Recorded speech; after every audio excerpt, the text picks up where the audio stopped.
پیارے بچوں، ایک دفعہ کی بات ہے کہ ایک میمنہ بہت شرارتی تھا۔ وہ سارا دن ادھر ادھر کھیلتا کودتا اچھلتا رہتا۔ اس کی ماں اسے بہت سمجھاتی، لیکن وہ کوئی بات سمجھنے کے لیے تیار ہی نہیں تھا۔ اس کی ماں ہر وقت اس کے لیے فکر مند رہتی۔ اسی طرح وہ کیچڑ میں چھلانگیں لگاتا اور اپنے آپ کو گندا کر لیتا۔ پھر اس کی ماں اس کو بڑے پیار سے لے کے جاتی اور صاف ستھرا کرتی اور اس کی شرارتوں پر خوش ہوتی۔ وہ ہمیشہ اپنے میمنے کو سمجھاتی کہ دیکھو بیٹا، جنگل کی طرف کبھی بھی اکیلے مت جانا، وہاں پہ بہت خونخوار جانور ہیں، تم پر حملہ کر سکتے ہیں، وہ تمہیں کھا سکتے ہیں۔ لیکن میمنے کو اس بات کی سمجھ نہیں تھی۔ اسی طرح وہ ایک دن میمنہ کھیلتے کھیلتے جنگل کی طرف چلا گیا۔ چلتے چلتے وہ کافی دور نکل گیا۔ وہاں اس نے ایک جھرنا دیکھا۔ اسے پیاس بھی لگی تھی تو اس نے سوچا کیوں نہ پانی پی لیا جائے۔ میمنہ آرام سے پانی پی رہا تھا اور اسے ایک بھیڑیا جھاڑیوں کے پیچھے سے چھپ کر دیکھ رہا تھا۔ بھیڑیے نے جب میمنے کو دیکھا تو اس کے منہ میں پانی آ گیا۔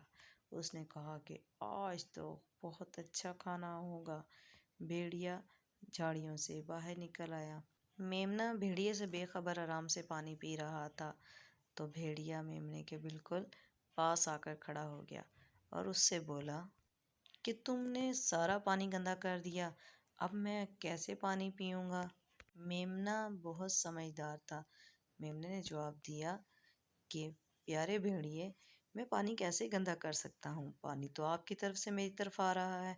تو بھیڑیا اس کی اس عقل مندی پر حیران رہ گیا۔ بھیڑیے نے فوراً سے دوسرا سوال کیا کہ تم وہی ہو جس نے مجھے پچھلے سال گالی نکالی تھی؟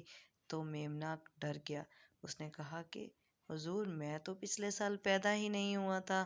بھیڑیا میمنے کی عقل مندی سے بہت متاثر ہوا، لیکن بھیڑیے نے تو اس کو کھانا تھا۔ اب وہ اس سے اور طرح طرح کے سوالات کرنے لگا اور میمنہ باقاعدہ اس کا جواب دیتا رہا، لیکن میمنے کو یہ بات سمجھ آ گئی تھی کہ بھیڑیا آج اسے چھوڑنے والا نہیں اور اسے کھانے کے لیے بہانے بنا رہا ہے۔ اتنے میں وہاں پر کچھ لکڑہارے آ گئے تو میمنے نے ان کو آتے ہوئے دیکھ لیا۔ اب میمنے کی جان میں جان آئی۔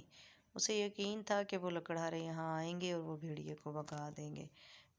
میمنہ بھیڑیے کی باتوں کا جواب دیتا رہا اور ان لکڑہاروں کے نزدیک آنے کا انتظار کرتا رہا۔ لکڑہاروں نے ان دونوں کو دیکھ لیا۔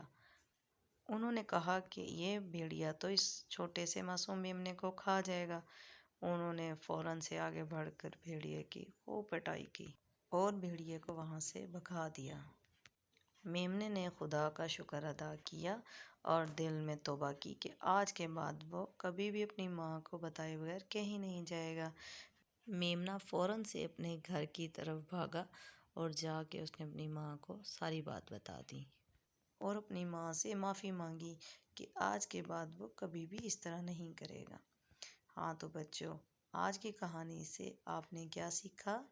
آج کی کہانی سے یہ سبق ملتا ہے کہ ہمیشہ ہمیں اپنے والدین کی بات مان لینی چاہیے، کیونکہ وہ ہم سے بہتر جانتے ہیں اور ہمیں ہمیشہ اچھا ہی مشورہ دیتے ہیں۔ ہاں تو بچوں، آپ بھی مانیں گے نا اپنے والدین کی بات؟ اگر آپ کو یہ کہانی پسند آئی ہے تو ہمارے چینل کو سبسکرائب کریں، لائک اور شیئر بھی کریں تاکہ اگلی نئی ویڈیو سب سے پہلے آپ کو ملے۔ تو ملتے ہیں ایک نئی اور اچھی ویڈیو کے ساتھ۔ اپنا خیال رکھیے گا۔ اللہ حافظ۔